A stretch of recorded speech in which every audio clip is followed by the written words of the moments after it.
Indonesia tersingkir, Kluivert wajib out. Kalahkan Georgia, laju positif Spanyol berlanjut. Ronaldo gagal penalti, untung Portugal menang.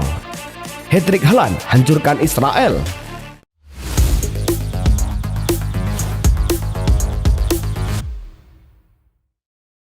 Halo Soccer Mania, kembali lagi di Blessing Soccer News. Kali ini kami sudah siapkan berita-berita terbaru seputar dunia sepak bola. Tentunya untuk kalian semua, selamat menyaksikan.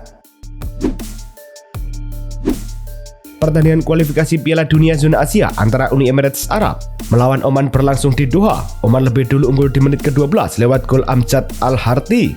Uni Emirat Arab baru bisa membalas di menit ke-76. Marcus Meloni menyamakan kedudukan menjadi 1-1. 7 menit kemudian, Caio Lucas memastikan kemenangan UAE dengan gol yang memantul di kotak penalti. Kemenangan ini membuat UAE berada di puncak klasemen grup A dengan 3 poin, sedangkan Oman berada di posisi ketiga dengan 1 poin. Irak versus Indonesia berlangsung di King Abdullah Sport City. Nasib buruk datang untuk Indonesia di menit ke-75 ketika Rizky Ridho melakukan blunder dan Zidan Iqbal mencetak gol bagi Irak. Irak harus bermain dengan 10 orang di injury time setelah Zahid Tahsen Atos diganjar kartu kuning kedua. Indonesia gagal mencetak gol balasan sehingga laga berakhir 1-0 untuk Irak. Dengan hasil ini, peluang Indonesia untuk lolos ke Piala Dunia 2026 tertutup, sementara Irak menambah poin mereka di grup kualifikasi. Perjalanan timnas Indonesia ke Piala Dunia resmi pupus sudah. Terima kasih untuk semua pemain yang telah berjuang dari awal hingga akhir. Tim kepelatihan terbaik, Patrick Kluivert bersama timnas Indonesia di kualifikasi Piala Dunia. Dari 6 laga, cuma bisa dapat 6 poin, kalah 4 kali, dan kebobolan 14 gol. Punten, terbaik dari mananya ya? Ini jadi salah satu perampokan terbesar dalam sejarah sepak bola Indonesia ketika ego Ketum PSSI Erick Thohir menguasai segalanya. Ia menghancurkan apa yang benar-benar penting. Dan ingat, Anda semua harus bertanggung jawab atas keputusan yang Anda buat. Patrick Kluivert wajib out. Albania menang tipis atas Serbia di kandang lawan. Gol tunggal Rai Manac tercipta di menit ke-45+1 memanfaatkan bola liar hasil percobaan voli Arlin Adjeti. Serbia sempat mengancam lewat Dusan Vlahovic dan Alexander Mitrovic, tapi gagal mencetak gol. Albania fokus mempertahankan keunggulan hingga akhir. Kemenangan ini membuat Albania berada di posisi kedua klasemen grup K dengan 11 poin, sedangkan Serbia berada di posisi ketiga dengan 7 poin. Laga Hungaria versus Armenia di grup F kualifikasi Piala Dunia 2026 berlangsung di Stadion Nasional. Hungaria berhasil memecah kebuntuan di menit ke-56 melalui gol Daniel Lucas. Unggul 1 gol, Hungaria semakin menekan dan di menit ke-90+4, Sombor Gruber menutup laga dengan gol kedua lewat sepakan kaki kiri dari tengah kotak penalti. Dengan kemenangan ini, Hungaria berada di klasemen kedua dengan 4 poin, sedangkan Armenia berada di posisi ketiga dengan 3 poin. Bulgaria versus Turki berlangsung di National Stadium. Di menit ke-15, Turki membuka skor lewat tendangan kaki kiri Arda Güler setelah menerima umpan terobosan. Bulgaria cepat merespon dan menyamakan kedudukan di menit ke-16 melalui Radoslav Kirillov. Menit ke-50, Bulgaria tanpa sengaja membuat gol bunuh diri yang membuat Turki kembali memimpin. Tak lama kemudian, menit ke-53, Kenan Yildiz menambah keunggulan lewat tendangan kaki kiri. Turki kembali menggandakan skor di menit ke-56. Kali ini Yildiz lagi-lagi mencatatkan namanya di papan skor. Di menit ke-66, Selik menyundul bola dengan sempurna untuk membuat Turki unggul 5-1. Terakhir, di menit ke-90, Kahveci menutup pesta gol Turki dengan gol ke-6 di laga ini. Dengan kemenangan ini, Turki berada di klasemen kedua dengan 6 poin di grup E, sedangkan Bulgaria berada di posisi keempat dengan 0 poin.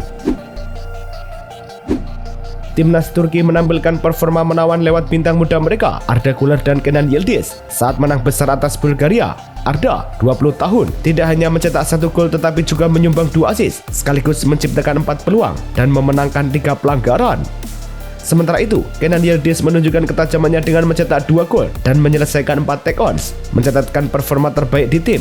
Kemenangan ini semakin menegaskan potensi generasi muda Turki di panggung internasional. Italia bertandang ke Ailikok Arena menghadapi Estonia dalam lanjutan kualifikasi Piala Dunia pada menit keempat. Gli Azzurri membuka keunggulan lewat Moise Kean. Retegui menambah gol, ia menyambar umpan Riccardo Orsolini untuk membawa Italia unggul 2-0 saat turun minum. Usai jeda, Italia terus menekan. Pada menit ke-74, Francesco Pio Esposito memperlebar keunggulan menjadi 3-0. Estonia membalas 2 menit kemudian melalui Sapin yang memanfaatkan bola lepas dari tuan rumah. Italia kini berada di posisi 2 grup I dengan 12 poin dari 5 laga, sementara Estonia tetap di posisi keempat dengan 3 poin. Penyerang Italia Moise Kean mencatat prestasi langka dengan mencetak gol keempat laga kualifikasi Piala Dunia berturut-turut, pertama kali sejak Filippo Inzaghi pada 2001. Kean membuka catatan dengan 2 gol saat menghadapi Lituania 2021, diikuti gol melawan Estonia 2025 dan Israel 2025, serta 1 gol lagi melawan Estonia 2025. Penampilan konsisten Kean membuat Gli Azzurri menjaga momentum di jalur kualifikasi zona Eropa. Spanyol menjamu Georgia di Stadion Manuel Martínez Valero.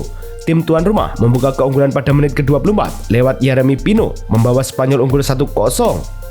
Memasuki babak kedua, Spanyol mengadakan keunggulan pada menit ke-64. Mikel Oyarzabal membuat skor menjadi 2-0.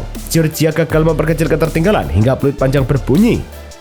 Dengan kemenangan ini, Spanyol kukuh di puncak klasemen grup E dengan 9 poin, sementara Georgia tertahan di posisi ketiga dengan 3 poin. Portugal menjamu Republik Irlandia di Estadio José Alvalade. Di menit ke-73, Portugal dapat penalti. Ronaldo maju sebagai eksekutor, tapi tembakannya berhasil digagalkan Gallagher. Gol kemenangan baru tercipta di menit ke-91. Umpan silang Trincao disambut sundulan Ruben Neves ke pojok kanan ke atas gawang, membawa Portugal unggul 1-0. Kemenangan ini memastikan Portugal masih sempurna di grup F dengan 9 poin dari 3 laga. Republik Irlandia berada di posisi keempat dengan 1 poin.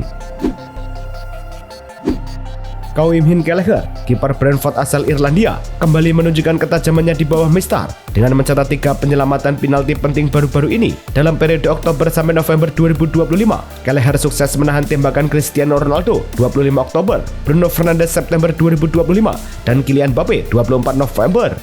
Penyelamatan tersebut menegaskan reputasinya sebagai spesialis penalti. Penampilan ini tidak hanya memperkuat reputasinya di level klub, tetapi juga timnas Irlandia.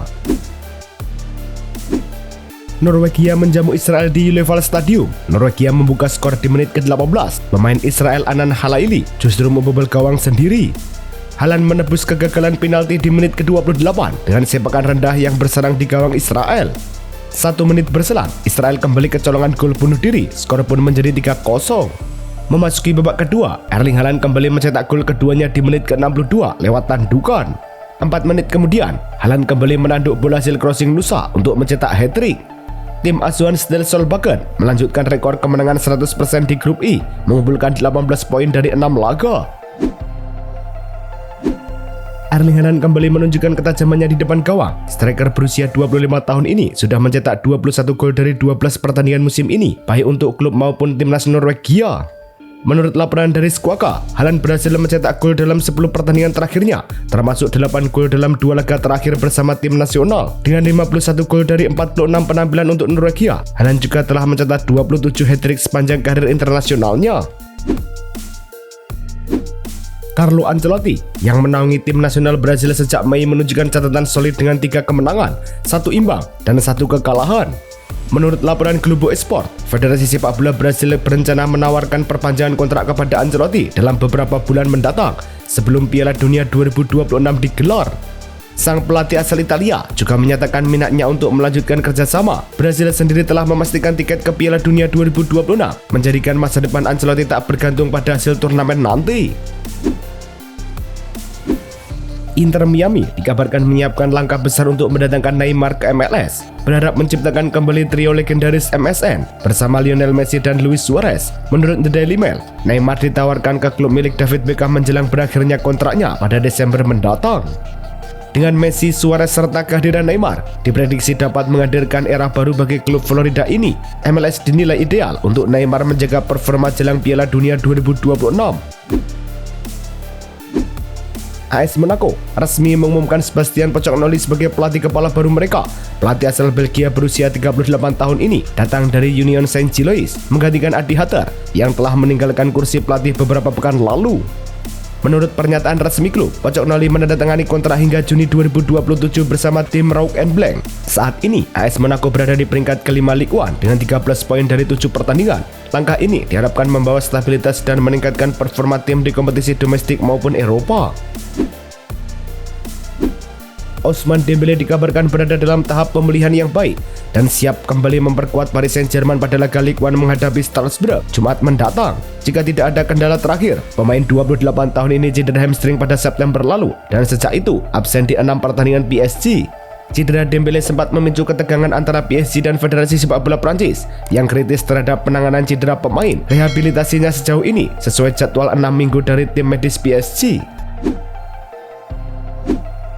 Bek Bayer Leverkusen Jarell Quansah dipastikan tidak akan memperkuat Inggris dalam laga kualifikasi Piala Dunia melawan Latvia Selasa. Tim nasional mengonfirmasi Sabtu lalu bahwa Quansah absen karena cedera yang tidak diungkapkan, sehingga ia kembali ke klub sebagai langkah pencegahan.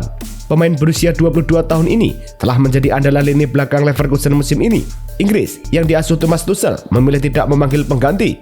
Quansah sebelumnya tidak tampil dalam kemenangan persahabatan 3-0 atas Wales di Wembley.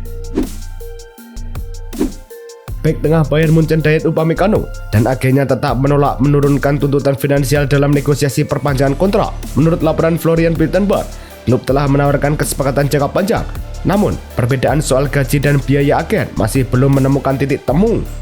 Direktur olahraga Max Eber terus mendorong upaya perpanjangan kontrak dengan Bayern ingin mempertahankan bek berusia 26 tahun ini. Meski begitu, transfer bebas pada 2026 belum sepenuhnya dihapuskan jika kesepakatan gagal.